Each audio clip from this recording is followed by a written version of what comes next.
महाभारत काल की बात है। एक बार कृष्ण और बलराम किसी जंगल से गुजर रहे थे। चलते चलते काफी समय बीत गया और अब सूरज भी लगभग डूबने वाला था। अंधेरे में आगे बढ़ना संभव नहीं था, इसलिए कृष्ण बोले, बलराम, हम ऐसा करते हैं कि अब सुबह होने तक यहीं ठहर जाते हैं, भोर होते ही हम अपने गंतव्य की ओर बढ़ चलेंगे। बलराम बोले, पर इस घने जंगल में हमें खतरा हो सकता है, यहाँ सोना उचित नहीं होगा, हमें जाग कर ही रात बितानी होगी। अच्छा, हम ऐसा करते हैं कि पहले मैं सोता हूँ और तब तक तुम पहरा देते रहो, और फिर जैसे ही तुम्हें नींद आए तुम मुझे जगा देना, तब मैं पहरा दूंगा और तुम सो जाना। कृष्ण ने सुझाव दिया।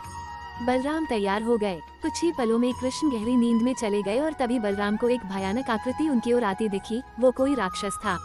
राक्षस उन्हें देखते ही जोर से चीखा और बलराम बुरी तरह डर गए। इस घटना का एक विचित्र असर हुआ। भय के कारण बलराम का आकार कुछ छोटा हो गया और राक्षस और विशाल हो गया। उसके बाद राक्षस एक बार और चीखा और पुनः बलराम डर कर कांप उठे। अब बलराम और भी सिकुड़ गए और राक्षस पहले से भी बड़ा हो गया।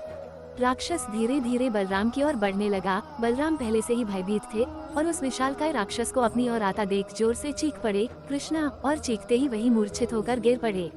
बलराम की आवाज सुनकर कृष्ण उठे। बलराम को वहां देख उन्होंने सोचा कि बलराम पहरा देते देते थक गए और सोने से पहले उन्हें आवाज दे दी। अब कृष्ण पहरा देने लगे। कुछ देर बाद वही राक्षस उनके सामने आया और जोर से चीखा। कृष्ण जरा भी घबराए नहीं और बोले, बताओ तुम इस तरह चीख क्यों रहे हो, क्या चाहिए तुम्हें?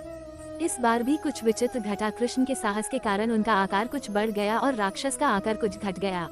राक्षस को पहली बार कोई ऐसा मिला था जो उससे डर नहीं रहा था।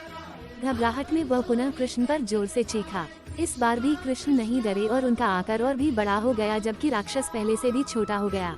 एक आखिरी प्रयास में राक्षस पूरी ताकत से चीखा, पर कृष्ण मुस्कुरा उठे और फिर से बोले, बताओ तो क्या चाहिए तुम्हें?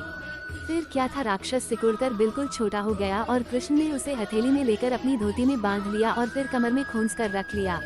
कुछ ही देर में सुबह हो गई। कृष्ण ने बलराम को उठाया और आगे बढ़ने के लिए कहा। वे धीरे धीरे आगे बढ़ने लगे। तभी बलराम उत्तेजित होते हुए बोले, पता है कल रात में क्या हुआ था? एक भयानक राक्षस हमें मारने आया था।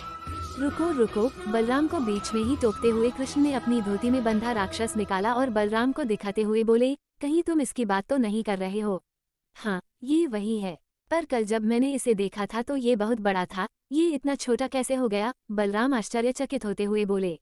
कृष्ण बोले, जब जीवन में तुम किसी ऐसी चीज से बचने की कोशिश करते हो जिसका तुम्हें सामना करना चाहिए, तो वो तुमसे बड़ी हो जाती है और तुम पर नियंत्रण करने लगती है, लेकिन जब तुम उस चीज का सामना करते हो जिसका सामना तुम्हें करना चाहिए, तो तुम उससे बड़े हो जाते हो और उसे नियंत्रित करने लगते हो। दोस्तों, ये राक्षस दरअसल हमारी लाइफ में आने वाले चैलेंजेस हैं, विपरीत स्थितियां हैं, लाइफ प्रॉब्लम्स हैं। अगर हम इन सिचुएशंस को अवॉइड करते रहते हैं तो ये समस्याएं और भी बड़ी होती चली जाती हैं और अल्टीमेटली हमें कंट्रोल करने लगती हैं, लेकिन अगर हम इनका सामना करते हैं, करेज के साथ इन्हें फेस करते हैं, तो यही समस्याएं धीरे धीरे छोटी होती चली जाती हैं और अंततः हम उन पर काबू पा लेते हैं।